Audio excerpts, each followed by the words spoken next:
दोस्तों आज की इस वीडियो के अंदर मैं आपको बताऊंगा कि मीशो की जो जीएसटी रिपोर्ट होती है उसको फाइलिंग का क्या प्रोसेस है। जब आप रिपोर्ट डाउनलोड करते हैं और डाउनलोड करने के बाद में जीएसटी पोर्टल पर जो जीएसटी R1 होती है उसके अंदर मल्टीपल टेबल्स होती है, तो कौन सी टेबल के अंदर कौन सा डाटा आपको फीड करना है और रिटर्न का जो प्रोसेस होता है वो सारी कंप्लीट डिटेल जो होती है वो यहाँ पर मैं आपको एक्सप्लेन करूँगा। तो ये मीशो का जो है मेरा सेलर पैनल है और मीशो में अगर आपको अपनी जीएसटी रिपोर्ट डाउनलोड करनी होती है तो आपको पेमेंट सेक्शन जो होता है इसमें आपको जाना होता है और यहाँ पर डाउनलोड का एक बटन दिया गया है। मतलब यहाँ पे जैसे आप क्लिक करेंगे तो जीएसटी रिपोर्ट, तो जैसे आप जीएसटी रिपोर्ट पे क्लिक करते हैं आपके सामने ये वाला जो है डायलॉग बॉक्स अपीयर होता है और यहाँ से आपको वो फाइनेंशियल ईयर और मंथ सेलेक्ट करना है। जैसे मैं अभी 2025 और अभी मुझे क्या करना है जुलाई, जो लेटेस्ट मंथ होता है जुलाई की मैं रिपोर्ट आपको डाउनलोड करके दिखाऊंगा। तो मैंने यहाँ से सेलेक्ट किया जुलाई और मैं इसको कर देता हूँ डाउनलोड। तो अब यहाँ पर क्या होता है कि एक जिप फाइल जो होती है वो डाउनलोड हो जाती है और इसके अंदर क्या होता है कि आपका जो सेलर आईडी होता है वो आपको यहाँ पर देखने को मिलता है और इसके बाद में वो जो मंथ होता है जिस मंथ की आपकी जीएसटी रिपोर्ट होती है और कौन सा साल है, तो ये इस नाम से एक जिप फाइल डाउनलोड होती है। तो सबसे पहले आपको इसको अनजिप करना होता है। जैसे मैं इसको अनजिप मैंने किया और अनजिप करने के बाद में क्या होता है कि ये वाली फ़ाइल जो होती है मीशो के अंदर आपको दो तरह की रिपोर्ट देखने को मिलती है। एक होती है टीसीएस सेल, एक होती है टीसीएस रिटर्न की। तो टीसीएस सेल रिटर्न और टीसीएस सेल, तो अब मैं यहाँ पे सबसे पहले जो टीसीएस सेल है इस वाली फ़ाइल को मैं आपको ओपन करके दिखा देता हूँ। जैसे मैंने इसको किया ओपन, तो अब ये जो सेल वाली जो होती है यानी कि ये इंडिकेट करता है कि आपकी मीशो पर कितनी सेल है। अब जैसे ये वाली रिपोर्ट है ये टीसीएस सेल की रिपोर्ट है। अब यहाँ पर आपको क्या करना होता है, सेल की और रिटर्न की दोनों फाइल को आपस में आपको मर्ज करना होता है। तो अब यहाँ पर क्या करना है आपको, जो रिटर्न वाली जो होती है इस रिटर्न को भी मैं ओपन करता हूँ। तो अब आपको दोनों फाइल, ये मेरी जो सेल की है और अभी रिटर्न की ओपन हो जाएगी। तो ये वाली जो है मेरी रिटर्न की है। अब इसमें आपको एक चीज़ ध्यान में रखना है कि जो रिटर्न होती है, अब रिटर्न के जो सेल अमाउंट होता है, मतलब आपको रिटर्न के अंदर कौन सा जो कॉलम होता है टोटल टैक्सेबल सेल, ये वाला जो कॉलम होता है ये आपको अपनी जो रिटर्न होती है जीएसटी R1 के अंदर सारी की सारी जो डिटेल्स होती हैं, क्योंकि ये सब B2C है तो सारे के सारे बिजनेस टू कस्टमर जो होता है वो सारे अनरजिस्टर्ड है। तो ये एंट्री आपको टेबल नंबर 7 B2C अदर के अंदर करनी है। तो अब यहाँ पे सबसे पहले आपको इस अमाउंट को नेगेटिव में कन्वर्ट करना है। रिटर्न वाले सेक्शन की बता रहा हूँ मैं। तो रिटर्न के लिए आपको -1 और यहाँ पर आपको कॉपी करने के बाद में जितनी भी आपकी रिटर्न्स होती है, जो टोटल टैक्सेबल सेल जो भी आपकी होती है, यहाँ पे मैं पेस्ट स्पेशल में जाके इसको कर देता हूँ मल्टीप्लाई। तो यहाँ पर ये मेरी सारी नेगेटिव में हो गई है कन्वर्ट। कॉलम मैंने आपको बता दिया, टोटल टैक्सेबल सेल वैल्यू जो होती है इसको आपको नेगेटिव में कन्वर्ट करना है। अब यहाँ से आपको क्या करना होता है, ये सारे के सारे फील्ड जो है मैंने कॉपी किया, दोनों सीट को मैं मर्ज कर रहा हूँ। ये रिटर्न की सीट है। अब मैं आ जाता हूँ वापस टीसीएस सेल के अंदर। तो ये आ गया मैं टीसीएस सेल के अंदर और यहाँ मैंने इसको पेस्ट कर दिया। अब पेस्ट करने पर आप देखेंगे कि इसमें एक कॉलम जो है एक्स्ट्रा आ रहा है। ऊपर वाला डाटा आप देख रहे हैं टीसीएस सेल का है, नीचे वाला मेरा रिटर्न का है। तो यहाँ पर एक जो कॉलम हो रहा है, जैसे यहाँ पर ये वाला जो कॉलम है एक्स्ट्रा है, इसको मैं डिलीट कर रहा हूँ रिटर्न वाले सेक्शन के अंदर। तो मैंने यहाँ पर इसको डिलीट कर दिया। अब आप देखते हैं कि मेरा डाटा बिल्कुल सही हो गया, मतलब ऊपर के जो फील्ड होते हैं और नीचे के दोनों, सेल का और रिटर्न का। अब मैं बाकी जो एक्स्ट्रा जो फील्ड है उनको मैं डिलीट कर देता हूँ। तो अब यहाँ पर आप देखेंगे टोटल मेरा टैक्सेबल सेल, इसको भी अगर मैं नंबर में कन्वर्ट कर देता हूँ, मैंने किया कन्वर्ट टू नंबर और इसका डेसिमल मैं कम कर देता हूँ। अब मेरे पास क्या होता है, डाटा मेरा रेडी हो गया। ठीक है। अब यहाँ पर ये वाला जो कॉलम होता है आपको जीएसटी R1 के अंदर इस वाले कॉलम से आपको एंट्री उठानी होती है। अब इसमें आप देखेंगे सेल भी शामिल हो गई और मेरी रिटर्न भी शामिल हो गई। अब इसमें आपको क्या करना होता है, अब ये एंट्री के लिए आपको जीएसटी पोर्टल के अंदर अब इसकी समरी बनाने के लिए सबसे पहले आपको एक पाइवट टेबल जनरेट करनी होगी। लेकिन पाइवट टेबल से पहले मैं आपको एक चीज़ और बताना चाहूँगा यहीं पर मैं एक कॉलम इंसर्ट कर रहा हूँ। जैसे मैंने यहाँ पे एक कॉलम इंसर्ट किया, ये कॉलम जो मैंने इंसर्ट किया है टेबल नंबर जो 13 होती है डॉक्यूमेंट इशूड के लिए, जिसमें कि आपको इनवॉइस जो होता है उसकी सीरीज़ आपको देनी होती है। तो यहाँ पे मैं कर लेता हूँ इनवॉइस नंबर, ये सीरीज़ आपको मेंटेन करनी है। और सीरीज़ भी कब तक, केवल आपको जो सेल होती है आपकी वहीं तक लेना है, उसके आगे आपको सीरियल नंबर जो होते हैं वो नहीं लेने, जैसे यहाँ तक। अब कोई सा भी सीरियल नंबर, जैसे आप ये देखते हैं मेरा जुलाई का रिटर्न है, तो जुलाई के अंदर मैं क्या करूँगा JLY और 001, ये मैंने एक सीरीज़ ले ली। रेंडमली आप भी कोई भी सीरीज़ ले सकते हैं। और यहाँ से मैंने कर लिया इसका 2 नंबर। तो जहाँ तक मेरी सेल है, अब जैसे मैंने यहाँ पे इसको क्या किया, नीचे तक ड्रैग किया, और यहाँ तक मेरी जो सेल है, रिटर्न वाले सेक्शन में आपको नहीं लेना है। जैसे यहाँ से अगर मेरी रिटर्न स्टार्ट है तो रिटर्न को मैं नहीं ले रहा हूँ, बस ये चीज़ आपको ध्यान में रखना है। तो ये केवल सीरियल नंबर आपको वहाँ तक लेनी है, टोटल आपकी जो सेल होती है वहाँ तक। अब अपने को क्या करना है, इसमें आपको पाइवट टेबल बनानी है। मैं इसमें ज़्यादा चेंजेस नहीं कर रहा हूँ ताकि आपको कोई कन्फ्यूज़न क्रिएट ना हो। अब मैंने क्या किया, अब यहाँ पे इंसर्ट में जाके एक पाइवट टेबल मैं जनरेट कर रहा हूँ, और इसी के अंदर मैं करता हूँ, इसी के अंदर एग्जिस्टिंग वर्कबुक के अंदर, और मैंने यहाँ पे जो है एक क्लिक किया और मैंने कर दिया ओके। अब यहाँ पर होता क्या है कि मुझे पाइवट टेबल जो जनरेट करनी है, क्योंकि आप GSTR1 जब फाइल करते हैं तो उस केस में क्या होता है, आपको स्टेट लेना होता है। स्टेट के अंदर GST का जो परसेंटेज होता है वो लेना होता है, और आपका टोटल टैक्सेबल अमाउंट आपको लेना होता है। तो एक टेबल के अंदर तो ये काम हो जाएगा। तो सबसे पहले मैं इसमें ले लेता हूँ स्टेट जो होता है यहाँ पे, यानी कि आपका जो एंड कस्टमर स्टेट होता है वो वाला मैं यहाँ पे लूँगा। तो एंड कस्टमर स्टेट का सबसे पहला, यानी कि एंड कस्टमर स्टेट यहाँ पे मैंने लिया। तो यहाँ पे क्या होगा, जितने भी स्टेट होंगे वो सब क्या जाएगी, क्योंकि मल्टीपल टाइम यहाँ पे एंट्री रिपीट हो रही है, तो वो चीज़ यहाँ पे नहीं होगी। स्टेट मैंने सेलेक्ट कर लिया। स्टेट के बाद में क्या होता है, इसमें GST का जो परसेंटेज होता है, यानी आप देखेंगे GST का परसेंटेज, GST रेट, तो मैंने यहाँ पे ले लिया GST रेट। तो GST रेट उसी के साथ में आ गई, आप देखेंगे स्टेट के नीचे। अब मैं यहाँ पे टोटल टैक्सेबल जो सेल होती है वो लेना है मुझे। तो टोटल टैक्सेबल सेल आपको लेनी है, तो यहाँ पे आपको लेना है टोटल टैक्सेबल सेल वैल्यू। तो ये वाला आप देखेंगे। अब यहाँ पर ये जो आपकी हो गई पूरी की पूरी समरी मैं बता रहा हूँ। अब इसमें क्या, ऊपर आपकी जो सब टोटल आ रही है, अब ये सब टोटल आपको नहीं चाहिए, तो आपको क्या करना होता है, डिज़ाइन में जाना है और यहीं पे सब टोटल होता है, तो इसमें ऑप्शन होता है डू नॉट शो सब टोटल्स। तो ये सब टोटल्स आपको हटा देनी है। अब इसमें आप देखेंगे कि कुछ के अंदर जो होता है न्यूमेरिक थोड़ा सा इसमें गलत आ रही है एंट्री। तो अब इसके लिए आपको क्या करना होता है, टोटल जो टैक्सेबल सेल होती है आपकी, इसमें कहीं ना कहीं डाटा आपका गलत इसमें एंट्री हो रही है।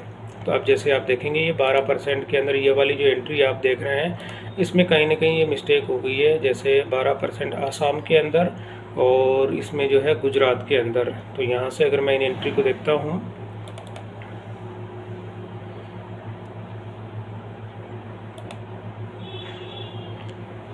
तो एक बार इस एंट्री को जो है मैं सबको फॉर्मेट सेल में जाके इसको मैं कंप्लीट ठीक कर देता हूँ।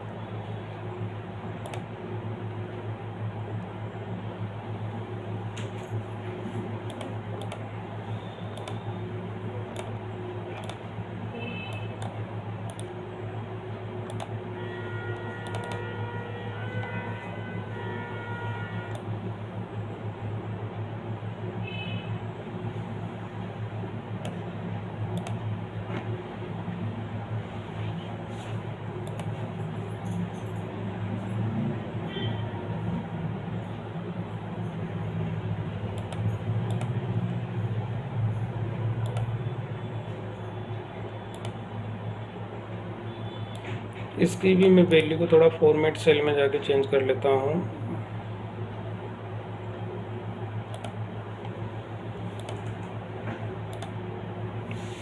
तो यहाँ पर आप देखेंगे कि ये जो होता है पूरी टेबल के अंदर, आपको अगर इस तरह से जो वैल्यूज़ मैंने आपको दिखाई थी, अगर वैल्यूज़ में कुछ मिस्टेक हो जाती है तो आपको फॉर्मेट सेल में जाके और उसको ठीक करना होता है। तो यहाँ पे आप देखेंगे मैंने इसको ठीक कर दिया और इसका डेसिमल भी मैं ठीक कर देता हूँ। तो अभी यहाँ पर आप देखेंगे कि मेरी जो GST की रिपोर्ट होती है, मतलब मेरी मीशो पे थोड़ा सा बिज़नेस मेरा कम चलता है, तो उसी हिसाब से ये रिपोर्ट मैंने आपको दिखा दी। तो जो अब इसको मैं थोड़ा कन्वर्ट कर देता हूँ, ये मेरी जो सेल है वो तैयार हो गई, मतलब कि मेरी GST R1 की रिपोर्ट। अब जहाँ पे 00 है मतलब कि सेल हुई और रिटर्न आ गई, तो आपको यहाँ पे 00 देखने को मिलता है। अब आपको क्या करना होता है कि इस एंट्री को जीएसटी पोर्टल पे आप कैसे करेंगे, तो इसके लिए मैं बता दूं आपको क्या करना होता है। यहीं पर जीएसटी पोर्टल के अंदर मैं चला जाता हूं। अब आपको रिटर्न जो होती है, मैं जीएसटी R1 के अंदर जाता हूं, जैसे यहाँ पे क्या रिटर्न डैशबोर्ड पे, और आपको यहाँ पे जो भी जुलाई मंथ की मैं बात करता हूँ या अगस्त की, जो भी आपका मंथ होता है, जैसे मैंने जुलाई की रिपोर्ट थी, अब उसको मैं यहाँ पे जाके और आपको जो जीएसटी R1 होती है ये मैं अपनी फ़ाइल कर चुका हूँ जुलाई की।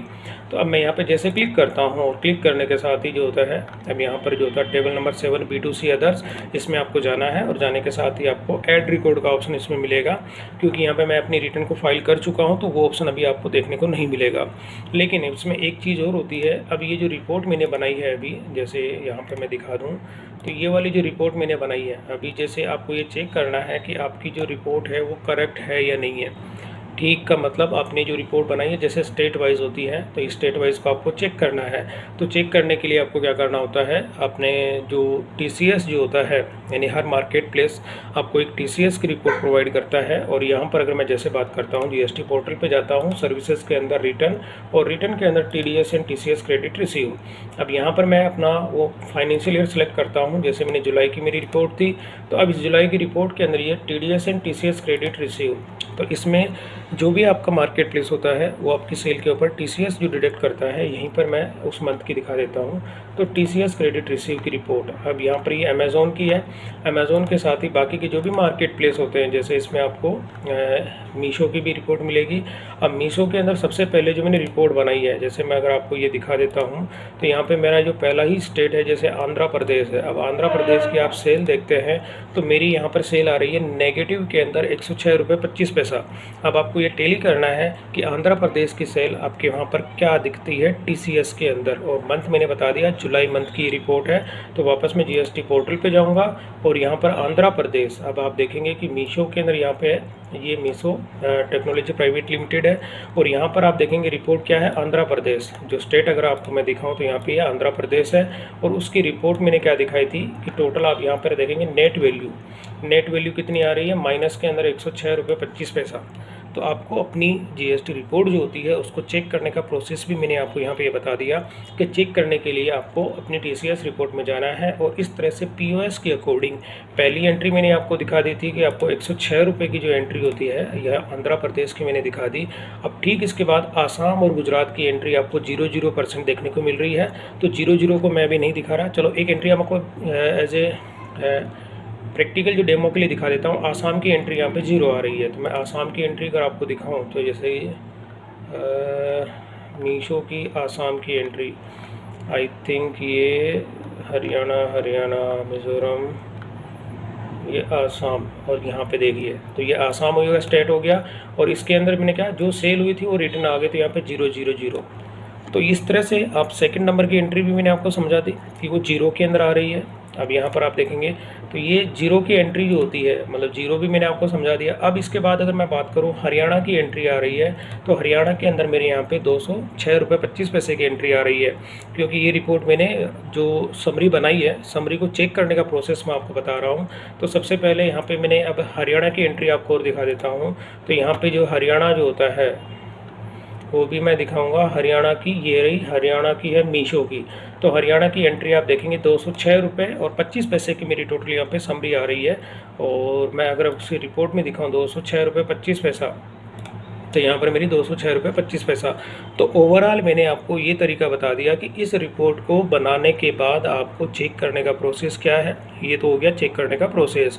अब आपको अगर रिटर्न फाइल करना होता है तो अब आपको जीएसटी R1 के अंदर कौन कौन सी टेबल के अंदर आप डाटा इसमें फीड करेंगे। तो सबसे पहले आपको क्या करना होता है, अपनी डैशबोर्ड पे जाएंगे और जीएसटी R1 को आप ओपन करेंगे। जैसे मैं अभी आपको दिखा देता हूँ, जीएसटी R1 मैं जुलाई की फ़ाइल कर चुका हूँ, लेकिन मैं आपको अगस्त के लिए एज ए सैम्पल आपको बता रहा हूँ। तो यहाँ पे मैंने अगस्त मंथ सेलेक्ट किया और यहाँ पे मैं अपनी जीएसटी R1 पे जाता हूँ। अगस्त मंथ का एग्जांपल के लिए आपको बता रहा हूँ। प्रिपेयर ऑनलाइन आपको जाना है और यहाँ पे अपना जो होता है B2C जो सारे के सारे आपके B2C अदर्स हैं इसमें आपको जाना है। और यहाँ पर जब आप क्लिक करेंगे, क्लिक करने पर यहाँ पे होता है ऐड रिकॉर्ड।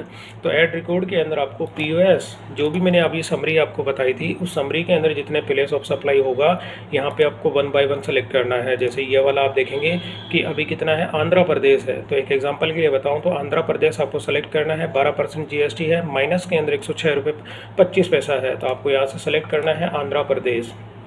आंध्र प्रदेश के अंदर और टोटल टैक्सेबल वैल्यू कितनी है, नेगेटिव में है, तो माइनस 106 रुपये 25 पैसा ये एंट्री आपको करनी है। जैसे 106 रुपये 25 पैसा ही है, 106 रुपये 25 पैसा, 12% आपका इसमें GST का रेट है। तो आपको यहाँ से क्या करना है, 12% आप जब सेलेक्ट करेंगे तो यहाँ से आपको 12%, तो ये ऑटोमेटिक इसकी कैलकुलेशन हो जाती है। यहाँ पर आपको सेव कर देना है और ये एंट्री आपकी कंप्लीट हो जाएगी। तो इस तरह से जिसके अंदर जीरो है, जीरो की एंट्री यहाँ पर पोर्टल पे करना कोई ज़रूरी नहीं होता है। ऐसा नहीं है कि आप यहाँ पे जो भी स्टेट सेलेक्ट करेंगे फिर जीरो की एंट्री करेंगे, उसमें परसेंटेज सेलेक्ट करेंगे। तो जिस स्टेट के अंदर या जीरो की एंट्री होती है उस जीरो की एंट्री आपको करना ज़रूरी नहीं होता है। केवल नेगेटिव की वैल्यू होती है, उस केस में आपको यहाँ पे नेगेटिव की वैल्यू ऐड करनी होती है। ये आपको ध्यान में रखना है। अब मैं चला जाता हूँ बैक, क्योंकि मैंने एज ए आपको डेमो यहाँ पे समझाने के लिए बताया था। अब वापस आ जाता हूँ रिपोर्ट के अंदर। तो ये तो मैंने बता दिया GSTR1 के अंदर टेबल नंबर 7 होती है, उसमें आपको एंट्री करने का प्रोसेस क्या होता है। अब यहाँ पे सेकंड वाला जो मैंने एक कॉलम इंसर्ट किया था, इस कॉलम के अंदर मैंने कुछ यहाँ पे सीरीज़ ली थी। अब सीरीज़ के अंदर केवल सिर्फ सेल होती है, सेल को ही आपको दिखाना है। रिटर्न के अंदर वो सीरीज़ आपको नई सीरीज़ नहीं लेनी होती है। अब यहाँ पे मोस्टली क्या होता है, सारे के सारे यही ऑर्डर होते हैं जो कि नीचे आपको देखने को मिलते हैं। अगर कुछ 1 या 2 ऐसे ऑर्डर होते हैं जो कि आपको अगर प्रीवियस की कोई रिटर्न्स होती हैं वो अगर इसमें मैच नहीं होती हैं तो उनको आप पर्टिकुलर एक नई सीरीज़ के अंदर रिकॉर्ड मेंटेन करने के लिए आप रख सकते हैं। लेकिन 99% आपको ये रिकॉर्ड जो होते हैं, जो ऊपर जो सीरीज़ आप बनाते हैं वही सीरीज़ आपको नीचे देखने को मिल जाती है। तो ये तो हो गया। आप सीरीज़ की एंट्री आप कहाँ करेंगे, GST पोर्टल पे। तो आ जाता हूँ वापस पोर्टल पे और यहीं पर आपको जैसे GSTR1 के अंदर आके टेबल होती है यहाँ पे टेबल नंबर 13, तो इशू डॉक्यूमेंट होता है, इसमें आपको जाना है। यहाँ पे जैसे इस पर क्लिक करेंगे और यहाँ पर आपको होता है इनवॉइस आउटवर्ड सप्लाई। अब यहाँ पर क्या होता है, आउटवर्ड सप्लाई की जो भी होती है आपको यहाँ पर ये देना होता है। इनवॉइस मतलब कहाँ से लेकर कहाँ तक। अगर मैं इसका एग्जांपल आपको समझाऊँ तो ऐड रिकॉर्ड में जाके जो सीरियल नंबर मैंने यहाँ पे आपको बताया था, जैसे जुलाई 001 से लेके, जैसे यहाँ से कॉपी किया और कॉपी करने के बाद आपको वापस जाके और यहाँ आपको इसको पेस्ट कर देना है फ्रॉम से लेके और कहाँ तक। अब ये देखिए सीरीज़ जहाँ पे आपकी एंड हो रही है, जैसे यहाँ पे मेरी 14 पे एंड हो रही है, तो मैंने कॉपी किया और यहाँ पर आपको इसको पेस्ट कर देना होता है। अब टोटल नंबर ऑफ़ इनवॉइस कितने हैं, तो इस सीरीज़ को क्या करेंगे आप यहाँ पे काउंट कर लेंगे, मतलब यहाँ से लेके यहाँ तक। तो टोटल काउंट में कितने 14 हो रहे हैं। तो आपको क्या करना होता है, टोटल नंबर ऑफ़ इनवॉइस कितने हैं 14। अब इसमें कैंसिल कितने हुए, एक भी कैंसिल नहीं है, तो आपको 0 कर देना है और यहाँ पर इसको ऐड रिकॉर्ड जो होता है ये प्रोसेस आपका कंप्लीट हो जाता है टेबल नंबर 13 के लिए। अब मैंने इसको किया डिलीट, क्योंकि मुझे अभी ये करना नहीं है। अब आ जाता हूँ मैं बैक, क्योंकि क्रेडिट नोट की इसमें एंट्री आपको करने की ज़रूरत नहीं होती है। ये चीज़ हो गई। और इसके साथ ही HSN वाइज जो समरी होती है, अगर आप लोगों का जो एनुअल टर्नओवर होता है 5 करोड़ से ज़्यादा का होता है तब ये टेबल के अंदर एंट्री फीड करना ज़रूरी होता है। अगर आपका टर्नओवर 5 करोड़ से नीचे है तब इस टेबल के अंदर डाटा फीड करना आपको कोई ज़रूरी नहीं होता है। अब इसके बाद में आता है टेबल नंबर 14 जो होता है, यानी कि इसमें supplier made through e-commerce operator जो भी होते हैं, ECO यानी कि आपकी जो भी ई-कॉमर्स ऑपरेटर होते हैं, यानी कि ऑनलाइन अगर आप सेलर हैं तो जितने भी आपकी मार्केट प्लेस होते हैं उन सब के अंदर जो सेल होती है GST नंबर के अकॉर्डिंग, जैसे कि अमेज़ोन पे, फ्लिपकार्ट पे, मीशो पे या कोई दूसरा जो मार्केट प्लेस आपका होता है जो ई-कॉमर्स ऑपरेटर की कैटेगरी में आता है, तो उनकी सेल आपको यहाँ दिखानी होती है। जैसे इस पर क्लिक करेंगे और ऐड रिकॉर्ड पे आपको क्लिक कर देना है। यहाँ पर जैसे मीशो की आपकी जो सेल होती है, जो TCS के अंदर मैंने आपको एंट्री दिखाई थी, उस TCS के अंदर GST नंबर आपको वहाँ से मिल जाएगा। जैसे आप उस GST नंबर को यहाँ पर एंटर करेंगे और एंटर करने के बाद में टोटल नेट्स आपकी जो सप्लाई कितनी हुई है, मीशो के थ्रू आपने टोटल सेल कितना किया, तो वो अगर समरी की मैं बात करूं तो टोटल आपकी जब समरी आप बनाते हैं तो टोटल सेल आपको यहाँ देखने को मिल जाती है कि आपकी मीशो की सेल आपकी कितनी हुई है। तो ये सेल आपकी दिखा देती है। टोटल सेल आपको यहाँ पे लेनी है, वो सेल आप यहाँ पे एंटर कर देंगे। जैसे मेरे केस में 539 रुपये 29 पैसे, 539.29। लेकिन अब इसमें GST नंबर होता है TCS से आप कॉपी पेस्ट कर लेंगे, लेकिन मैं डेमो दिखा रहा हूँ। अब इसमें आपका इंटीग्रेटेड टेक्स्ट कितना है और CGST और SGST कितना होता है। यहाँ पर क्या होता है स्टेट वाइज, अगर आप देखते हैं मेरे यहाँ पे जो भी टैक्स अमाउंट आप देखते हैं तो इसी के अंदर जो 12% आपका CGST होता है, टोटल टैक्स अमाउंट का एक कॉलम होता है, इसी के अंदर आप देखते हैं ये वाला। तो मैं क्या करता हूँ, इसको कन्वर्ट टू नंबर मैंने किया और इसका जो टैक्स अमाउंट होता है मैंने इसको टोटल किया। तो यहाँ पर आप देखेंगे कि टोटल टैक्स मतलब यहाँ पर ये वाला जो टैक्स है इसको मैंने नेगेटिव में करना था, ताकि इस वजह से जैसे माइनस जो रिटर्न के अंदर आया था, रिटर्न वाला जो भी आपका टैक्स होता है वो माइनस में कन्वर्ट होगा। यहाँ से लेके यहाँ तक मैंने इसको वापस किया पेस्ट स्पेशल और यहाँ पे इसको कर दिया मल्टीप्लाई। तो अब आप देखेंगे कि मेरा जो टैक्स कितना हो गया 182 का। तो यहाँ पर क्या होगा, जो भी टैक्स IGST है, क्योंकि मेरी इसमें लोकल सेल कहीं पर भी नहीं है, क्योंकि लोकल सेल का मतलब दिल्ली की मेरी सेल कुछ भी नहीं है। तो यहाँ पे मैं क्या करूँगा, तो टोटल यहाँ पे मेरा 182। अब यहाँ पे सेंट्रल टैक्स और स्टेट टैक्स के अंदर 0, क्योंकि यहाँ पे कोई एंट्री है ही नहीं, मेरी स्टेट टैक्स नहीं है, मेरा स्टेट टैक्स नहीं है। स्टेट मतलब यहाँ पे CGST और SGST दोनों ही नहीं है, तो इसको मैं सेव कर दूंगा। और यहाँ पे GST नंबर आपको TCS की समरी मैंने दिखाई थी, वहाँ से आपको लेनी होती है। तो ये तो प्रोसेस मैंने कंप्लीट आपको बता दिया कि मीशो की जो रिपोर्ट होती है। अब रिपोर्ट के अंदर कोई भी, जैसे आपका मार्केट प्लेस हो गया मीशो, फ्लिपकार्ट, अमेज़ॉन, लेकिन अभी ये स्पेशली जो मैं रिपोर्ट आपको बता रहा हूँ मीशो के केस में बता रहा हूँ। मीशो के अंदर जब भी आपकी कोई भी सेल होती है तो यहाँ पे मोस्टली सारे के सारे B2C होते हैं। तो आपको वो रिपोर्ट जो बताई, एक तो टेबल नंबर 7 होती है, और अगर आपका 5 करोड़ से ऊपर का जो टर्नओवर होता है तो उस केस में आपको टेबल नंबर 12 के अंदर एंट्री करनी होती है। लेकिन यहाँ पर आपको एक चीज़ मैं बताना चाहूँगा कि क्रेडिट नोट की एंट्री आपको कहीं पर भी नहीं करनी है, क्योंकि क्रेडिट नोट की एंट्री होती है जब आपकी तरफ से कोई क्रेडिट नोट इशू किया जाता है, तब आपको क्रेडिट नोट की एंट्री करनी होती है। बाकी अदरवाइज़ कहीं पर भी आपको क्रेडिट नोट की जो एंट्री होती है वो करने की ज़रूरत नहीं होती है।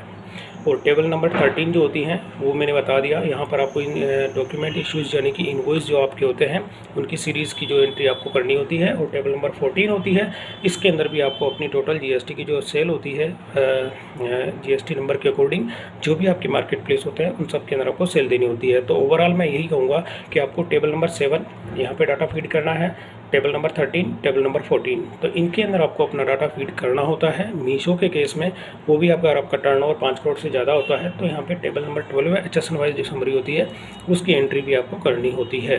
तो HSN वाइज जो समरी होती है ये मैंने अपने प्रीवियस की कंप्लीट वीडियो यहाँ पे एक्सप्लेन की हुई है, तो उसका लिंक जो है मैं डिस्क्रिप्शन में शेयर कर दूंगा, वहाँ से भी आप इसको चेक कर सकते हैं।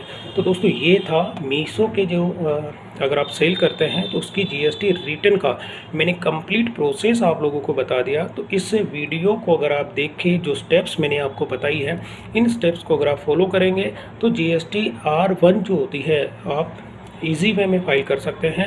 और बिना किसी गलती के, अगर आपको मैंने रिपोर्ट को मैच करने का यानी रिकंसाइल करने का जो प्रोसेस होता है वो भी मैंने कंप्लीट यहाँ पे बता दिया।